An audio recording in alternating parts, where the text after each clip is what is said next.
All right, so the first thing on this problem that I've handed back here is you want to find the normal force on when you're on the ramped part of the slide. So if you do the trig on there, you're rising 6 for a run of 8, so the angle there is 36.87 degrees. And so you would use that free body diagram there that I've got, and the weight is 2 slugs times gravity. Keep in mind that English gravity is 32.2. And also keep in mind that this country is still very much on the English system. I mean, we do use metrics a fair amount, but you know, the English system is another little thing you're probably gonna have to start to deal with when you work. I mean, I know in school they're using metrics more and more, but they still do stuff in inches and feet and all that out there in industry land. So, you know, just be aware of that. So this is the English system, so 32.2 feet per second squared. You can find the normal there. It's based on the cosine of 36.87 times the weight. So it's 51.5 pounds. So the frictional work then will be whatever the coefficient of friction is times the normal force times the distance. You've got flat sections before and after 2 feet and 5 feet. And then the ramp section is on that 6 by 8 right triangle, which would be a total distance there of 10 feet. So when you add all that up, you get the frictional work is negative because it's taking energy out of the system, 966 times whatever mu is. Okay. So that's the work due to friction. All right, so coming in, you got potential energy of the weight times 6 feet, and the kinetic is 1/2 mv squared. So the total energy coming in is 413.44. The frictional work is 966 times whatever mu is. So there's the total energy available at B. And for part 1, that goes into spring energy, 1/2 ks squared. That's what it does. So you can use that equation, and what I did, I just plugged in the different values for mu and for k, and then I figured what the s's were. So that one isn't going to work, but the others will. And the cheapest one is if you use mu of 0.1 and k of 100. Okay. So this is the one to go with right here. And then once you've got that, what you would do is we're going to go with that one. Okay, so where the slide material is 0.1, so what you would then do would be to plug that in and use 413.44 minus 966 times that, and this time for part 3, set it equal to 1/2 mv squared. V is 17.8 meters per second. Now that's a horizontal velocity as it comes off the ramp. So if you divide that by the distance it travels, or divide it into the distance it travels, it'll take 0.281 seconds to cross that gap. So you can see how far it will fall in that time, the 0.281 seconds. It falls 1.27 feet. Okay. So that's a little run through that one. All right, just trying to think what else we got here. All right, there is that other one. I think I pretty well lined that cone problem out. I don't know, maybe we could look at it real quick if you want. The deal with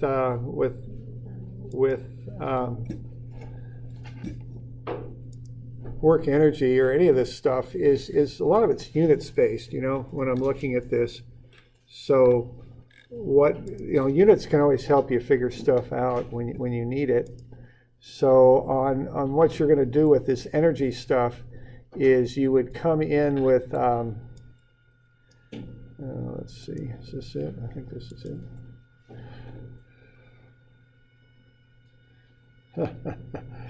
Okay. Yeah, sure. All right, so it's just a unit kind of thing. So what I would do on this is something like this. I would first start with the volume of a cone. Well, actually, first, I'm going to look at the centroid. That's h over 4, which for us is 32 over 4. It's 8 feet. So that means the centroid is 8 feet down from the top of the cone. So then what I would do is I would go pi, 1/3 for a cone. I want the volume of a cone, pi times the radius squared, and then times the height of 32 feet. So that gets me the volume of the cone. If I multiply that by the density of water, actually this is called specific weight because it's weight based, not mass based, but that's okay. That'll get me the weight of the water. So that's the force. That's what you're lifting. Now, where you're lifting it to on average is to the centroid. That's the average location that you're lifting to. It's not the top, nor is it the bottom. It's kind of in the middle, but the middle of the cone is best represented by the centroid. Now, you could run a whole integral to solve this thing out, but really the integral's already been done when they found the centroid. So what you can do then for that distance, which the force is applied, is take the 20 that you're lifting to the bottom of the cone plus the 32 to get to the top of the cone minus 8. And that's a distance, all right? So now you got the weight times the distance. The rest, and see, that's energy right there. The rest of it is kind of unit conversion stuff. What we've got is 1 BTU is 778 foot-pounds. And then you've got that a gallon of fuel is 139,000 BTU. It's a little sloppy there, but I'm running out of room. Okay, and then the last thing is your 12% efficient, which means you're going to have to put more energy into this thing than you get out. Okay. So the last thing is to divide this, I guess maybe let's do it this way, by 0.12. And if you do that, you get I think it's 0.454 gallons. So not much diesel at all. I was actually surprised at how small that was to lift the water. Okay, so the idea on this stuff is we're finding the volume, multiplying it by the unit weight there to get the pounds of water, and then using the centroid of the cone to figure out how high you're lifting it. And that gets you pound-feet, and that's energy. And after that, it's just unit conversions. Get it into BTU, figure out how many gallons you need, and then you have to divide the efficiency out because the fuel energy you put into this system is less than what you'll get out of it. Okay, so that's how that one would go. So any questions on that one? Okay.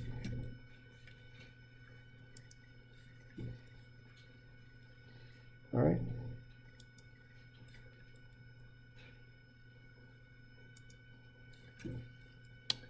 All right. Now we've got all this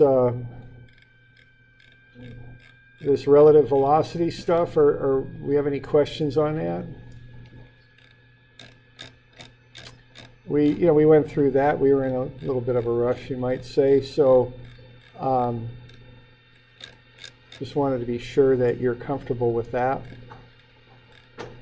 We went through 292, which is as good an example as any. So the kind of the high points of this is you go from A to B because A isn't moving, B is rotating about A. You do a rotational calculation and find the velocity of B. So what that is, it's perpendicular to the radius. So the general approach on this is you take the linkage angle 28, subtract it from 90, you get the velocity angle 62. So once you've got omega r, you use trigonometry and break that up into x and y components. All right, and you get to the velocity of b in a vector form. So we all right with that? Okay. Now, if you prefer, you can use a cross product too. As I've said a number of times now, it's up to you. So if you're going to do a cross product, you use omega crossed with r. So keep in mind here that when you find r, you're using the actual given angle, 28. So when you use the cross product method, you use the angle of the linkage. When you use the geometric method, you got to take 90 minus that angle to get the direction of the velocity. Yeah, question there? When finding the signs for the radius from like A to B or B to C, Yeah. Are we going from A to B and B to C? Yes. Or, Yeah, you're going from essentially the center of rotation, your reference point to the point that's rotating. So A to B, B to C. See, it's like you're just walking your way out from where you start to where that final piece is. Okay. All right, so yeah, that's how you figure the signs on that. So, for instance, there are B with respect to A, which is what that means. That slash means with respect to. Actually, that means RAB is really what it means, from A to B. They're both minus because you're going down and to the, oh, no, I'm sorry, it's minus X. No, it's not. It's positive X minus Y. Here we go. Positive X to the right minus Y, which is down. Okay. And then you just cross that with the rotational vector, the 1.7 clockwise, which is negative 0, 0, negative 1.7. Okay. So you can do it either way. Okay. And then we kind of do the same sort of thing going from B to C. I mean, it's a rotational thing too. It's a little more complex though, because there's actually two velocities you can look at C. The absolute velocity is the C's moving on that horizontal rod, so it's only got an I component for VC. But the relative velocity of C with respect to B is a rotation.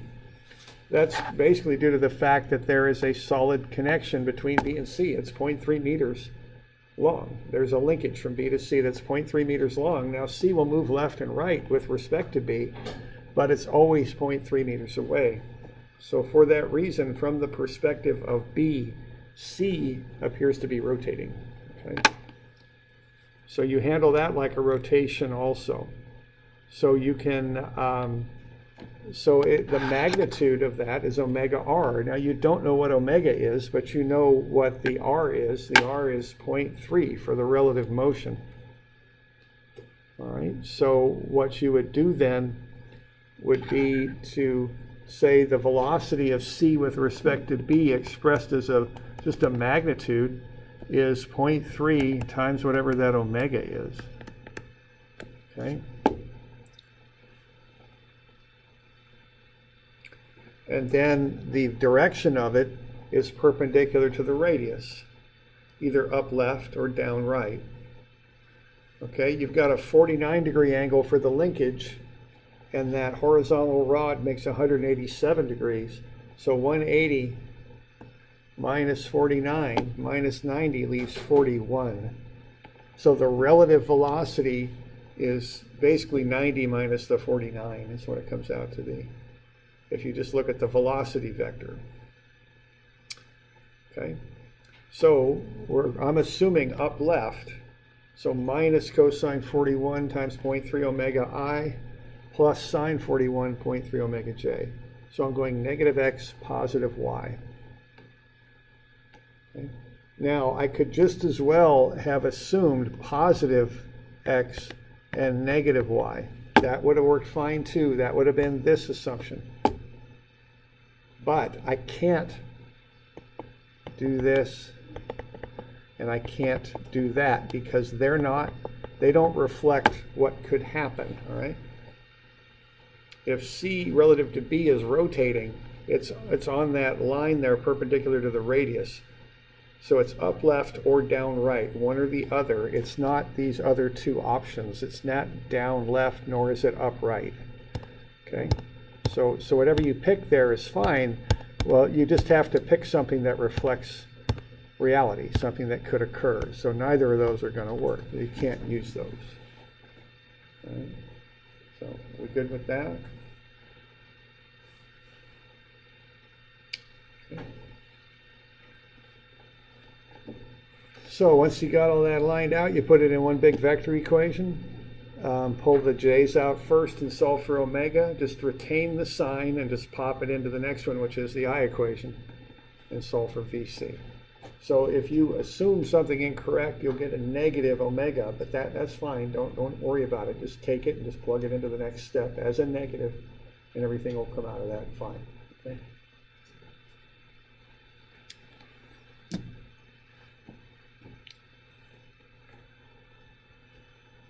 So we good with that?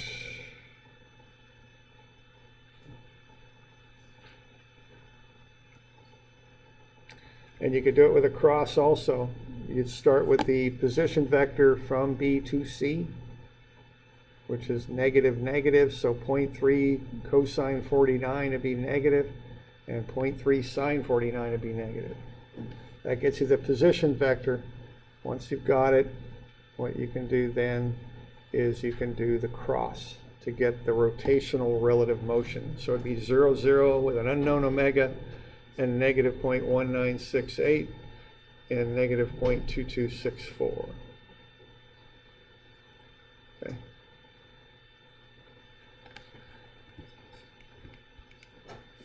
So we're good with that? We want to kind of get solid on that one, okay? Because UMEs are going to see stuff like that next fall, I think it is. And all of us are probably going to see this on the test, which is a week from Friday too. So just pick, I'm going to show you one more method for the doing of this, okay? So just pick the one you like and just stick with it and get it lined up, okay? And so you can do it, okay? All right, we're good with that.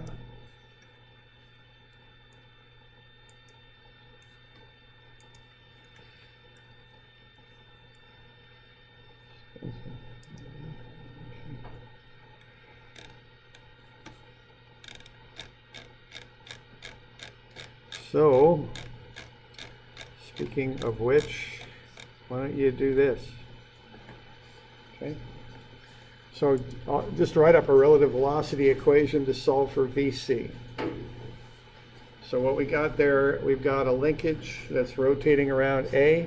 I've already found the velocity at B for you, 7I plus 9J.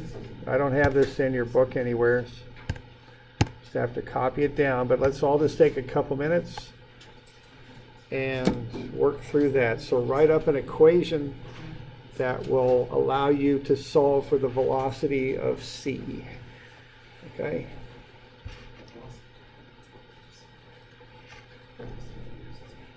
Now it's a good time to ask questions if you're not quite sure what to do.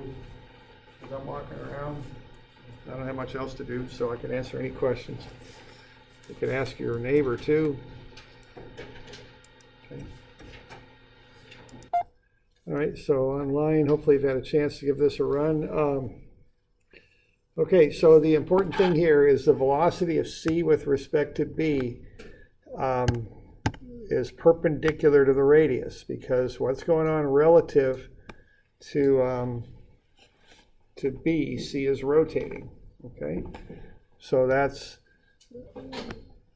right there, that's perpendicular.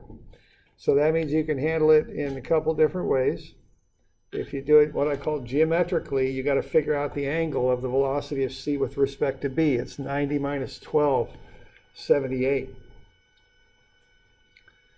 The magnitude of VC with respect to B is omega r, which is 0.8 times whatever omega is. You don't know what omega is yet, so 0.8 times it is okay. So you can use, now it's going up left is my assumption there. So left is negative x, up is positive y. So cosine will get me the x, so negative cosine 78 times 0.8 omega, that's the I. And sine will get me the y, so that's sine 78.8 omega j. Okay? So the relative motion, what that is VC with respect to B is negative 0.166 omega I plus 0.783 omega j. So if I put this thing into a big equation there, it's going to look like that. It's going to be 0I plus VCJ, because the thing's moving on a vertical shaft, so there's no x component of the absolute velocity over there on the left. Then I put in the velocity of B, 7I plus 9J, and then I put in my relative motion. That becomes one big vector equation. All right. So are we good with that? We got any questions on that approach?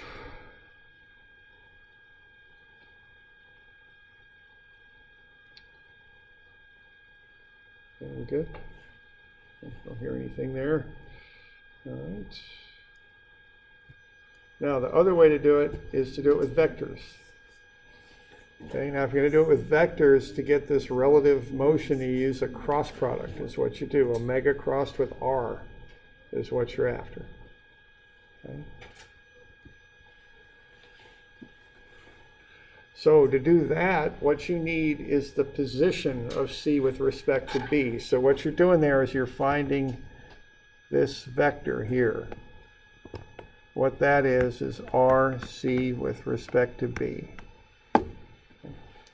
Now that's using the 12-degree angle. So it's 0.8 cosine 12I plus 0.8 sine 12J.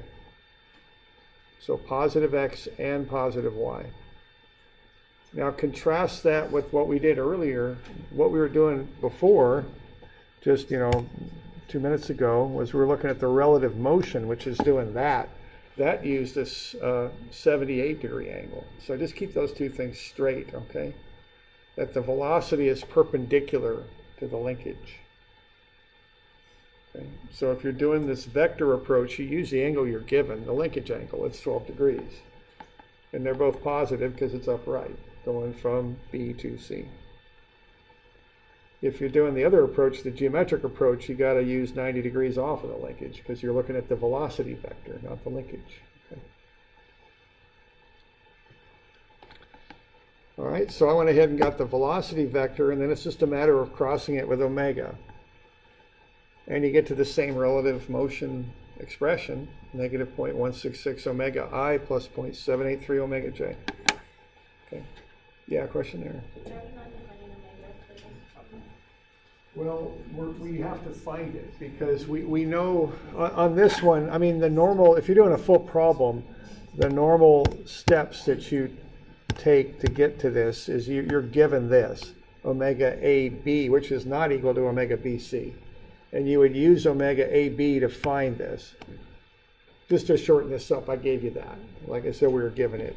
But so generally speaking, on a full problem, you're given omega AB and its angle and its length, and from that you derive that. Then you get into the steps we're getting into. The second omega, you don't know, right? The norm on these is you don't know what that is yet. You have to get into the vector equation to find what it is. So you put it in as an unknown into that relative motion equation because you don't know its magnitude yet. Okay.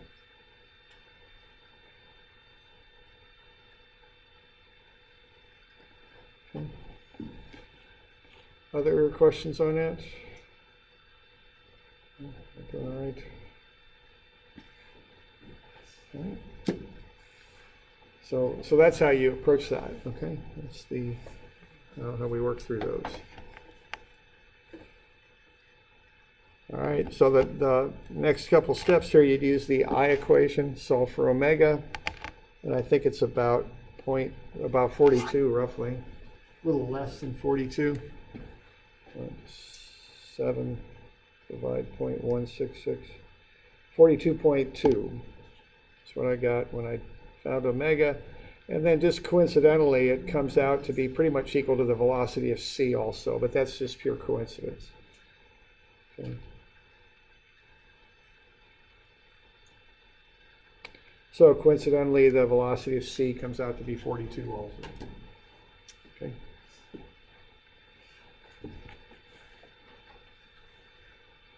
So got any questions on that? We're doing all right? Okay. All right, so that's the relative velocity approach. Done both with vectors and geometry. Okay. All right, there's one other approach you can take on this stuff. And this is kind of a strange one. It's kind of this odd little thing that's used sometimes. It's called the Instantaneous Center of Zero Velocity. Okay, so Instantaneous Center of Zero Velocity, which is a lot to say in one phrase.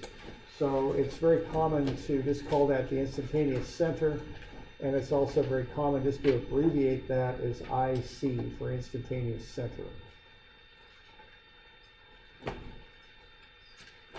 So this is on page 550. Now, the idea behind this is that any instant in time that an object has a general plane motion, it is in a state of what we call pure rotation about some point in space. And so you can analyze the object as though it's rotating about some point in space. So the velocity then is omega r. If you know where that instantaneous center is, at that instant you can find the distance from it to the point and take omega times r and find the velocity. The further from the IC the instantaneous center of a point is, the faster it's going. Okay? A line from the instantaneous center to the point you're analyzing will be perpendicular to the velocity vector. The velocity of the instantaneous center is 0 at the instant analyzed. Okay? So if you take an object like a stick and you throw it across the room and kind of spin it as you throw it like that, what's going to happen if you track that object and kind of take snapshots of it as it moves, the instantaneous center will move with the object. Okay, so at each instant there's a different instantaneous center for the object. So if the object's right here, right when I started, the instantaneous center was up there. As that object started to swing a little bit, the instantaneous center moves with the object. That's the idea there, okay? So when you analyze this motion, you have to take a snapshot of each little step of the motion, find the instantaneous center for that instant, okay, and use it to analyze the velocity. So if we're going to find the instantaneous center, we have a few facts we can use. We know that the line that connects the instantaneous center to the velocity vector is perpendicular to the velocity vector. So if we know the velocity vector, and we know the rate at which that point is rotating about the instantaneous center, we can divide out and get the distance. And we know that the distance is perpendicular to the velocity vector, and we can figure out where that IC is at. Okay. If we know two velocity vectors of 2 points on the object at that instant, we know these lines that connect the velocity vectors to the instantaneous center are perpendicular to the velocity vectors. So we can do a perpendicular intersection and find the instantaneous center. Okay. We'll do a little bit of geometry and intersect those two lines that are perpendicular to the velocity vectors. If we've got two velocities that both happen to be on the same line that connects them to the instantaneous center, we can proportion in where the velocity would reach 0, and that's where the instantaneous center is. Okay? So these are just some methods to figure out where this instantaneous center is at. Okay? You can take v over omega and find the radius distance. You can do a perpendicular intersection, or you can proportion in where it's at. These are common methods of figuring out where this point is on page 550 here.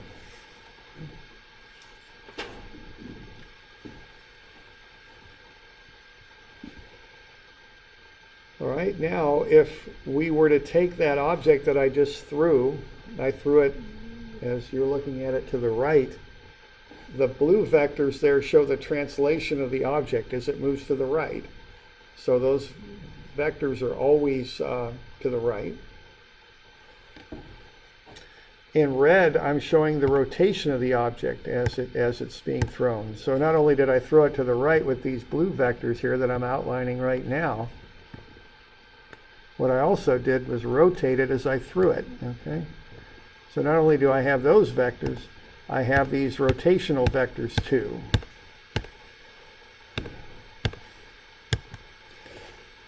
So they look like that because I'm rotating the thing counterclockwise. So they're perpendicular to the stick. Okay? So they're doing that.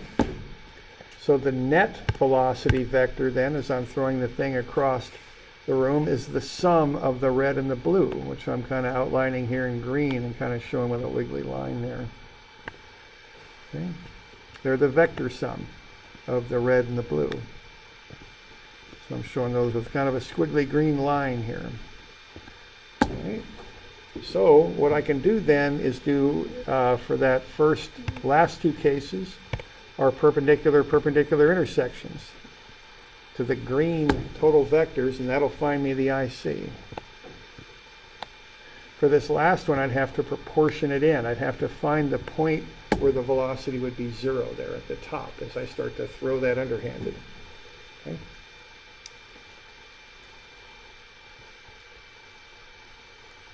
So we good with that? All right, let's see here. Let's start to throw this stick underhanded with my right hand, and I'll spin it counterclockwise as I'm throwing it. Let's say we've got two velocities. The velocity of the top at A at 1.8 and the velocity at the bottom at B. And I know the stick itself is 0.3 meters long. See if we can find the velocity of the center of gravity in the middle of the stick. Okay. So what's going on there is I can proportion where the instantaneous center is. It's up above, probably near my shoulder, if I'm kind of swinging my arm. And I know I've got 3 on the bottom horizontal and 1.8 on the top horizontal. So the line that connects through those vectors to the instantaneous center is perpendicular, it's vertical. And then I can just proportion in down to where that velocity ends up equaling 0. I know in 0.3 meters I'm going from 3 to 1.8, so I can keep going up, and that velocity will keep decreasing until it hits 0. All right. So what I can do there is say, I know I've got this point up here. I know that distance, I'll call it R. That's from the instantaneous center to point B. That means the distance from the instantaneous center to point A is R minus 0.3. So what I can do then is just set that up as a proportion. Those are similar triangles, that vector triangle, they're up to the instantaneous center. So 3 is to R, the velocity at B is to the radius from B to the IC, as 1.8 is to the radius from A to the IC. So 3 is to R as 1.8 is to R minus 0.3. And I can just cross multiply there because those proportions are equal. So 3R minus 3 times 0.3 is equal to 1.8R, and I can work through that, and I can figure out what R is. It's 0.75 meters. Okay. So that gets me this distance here, 0.75. All right, so if R is 0.75 and I know the velocity is 3, I can take V over R and get omega. That whole thing at this instant, going around that instantaneous center, has a rotational speed of 4 radians per second, 3 over 0.75. So I can use the 4 radians per second and the distance from the instantaneous center to the point I'm interested in, which is G. And what that is the total, the 0.75 minus 1.5, that's 0.6 meters right there. Or is it? I think it's 0.45 meters. What do I got going on there? 3. Oh, yes. Minus 3, we got 0.45. Okay, it is 0.6. Okay, it's 0.6 meters from the IC to G. So I take the 0.6 times the angular speed of 4, and I get 2.4 meters per second. So that is the velocity of the center of gravity at that instant. Okay. So what I did there is I knew the two velocities, so using those I proportioned in the distance from the instantaneous center to B. I knew it's the distance, and I knew the velocity of B, so I could take omega over R and get, V over R and get omega at 4 radians per second. So that whole object then is spinning about the instantaneous center at 4 radians per second. So finding the distance from the instantaneous center to G, I multiply that by the 4 radians per second, and I get the velocity of G. All right. So that's a little bit of a start on that. We'll finish that stuff up tomorrow. Okay. We're good with that? About out of time here, I think.